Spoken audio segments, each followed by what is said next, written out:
नमस्कार. Black and व्हाईटमध्ये आपलं स्वागत. महाराष्ट्राच्या राजकारणात महानगरपालिका निवडणुकांच्या निमित्तानं कलगीतुरा रंगतोय.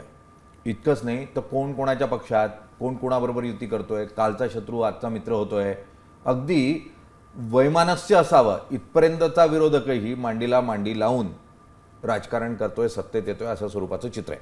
उमेदवारी मिळते. मग या परिस्थितीत संभ्रम आहे कोणामध्ये, तर तुमच्या आमच्यामध्ये मतदार म्हणून.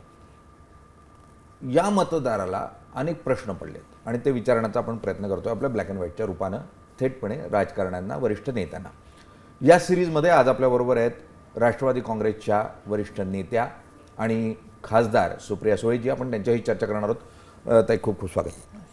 ताई, मधल्या काळामध्ये अजित पवार आणि शरद पवार या दोघांच्याही पक्षाची NCP यांची दोघांची युती पिंपरी चिंचवड आणि पुण्यात बघायला मिळाली. आणि मग मतदाराच्या मनात प्रश्न तयार झाला की आता सुप्रिया सुळे केंद्रात मंत्री होणार का? याला काय उत्तर असेल? हे मतदारांच्या मनातला प्रश्न आहे का मीडियाच्या मनातला प्रश्न आहे? तुम्ही काही सर्वे केलाय का?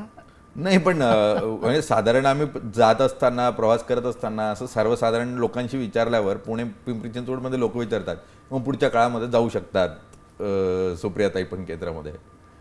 हे बघा, मी बऱ्यापैकी बरंच बोलत असते, त्याच्यामुळे मला ऐकण्याची ताकद असली पाहिजे एक तर. आणि दुसरी महत्त्वाची गोष्ट की लोकप्रतिनिधी म्हणून समाजात काय आपल्याबद्दल, आपण घेतलेल्या निर्णयांबद्दल किंवा ज्या समाजाच्या लोकप्रतिनिधी म्हणून मी काम करते ह्यांच्यामध्ये काय चर्चा आहे हे कान नेहमी टू द ग्राउंड ज्याला म्हणतात तो असलाच पाहिजे. पण आता पुढे काय होणार, मंत्री होणार नाही होणार हा विषयच नाही आहे.